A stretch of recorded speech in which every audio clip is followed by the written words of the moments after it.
Welcome to Luca is a Billionaire, where the only thing I invest in is your answers. You start by turning on developer options and enabling USB debugging. This gives you control. Next, install ADB on your computer and connect the device via USB so you can authorize the host. Once done, run a DB devices to confirm the connection.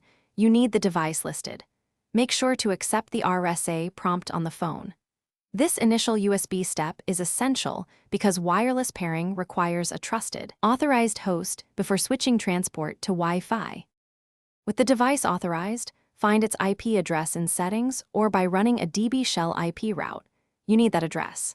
Then execute a DB TCP/IP 5555 to tell the device to listen for TCP connections. This primes the wireless endpoint. After you stop USB, use a DB connect IP 5555 to connect from your computer. If it connects, a DB devices will list the wireless session. Make sure both host and device are on the same network to avoid routing issues and added latency. Once connected, verify stability by watching a DB devices and performing a quick push or logcat read. This confirms reliable throughput.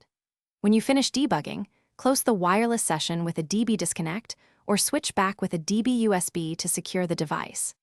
If things go wrong, reboot the phone and host, ensure both are on the same subnet, and that no VPN or firewall blocks port 5555. Then repeat the pairing steps. This sequence prevents lingering open debug ports and keeps your device safe.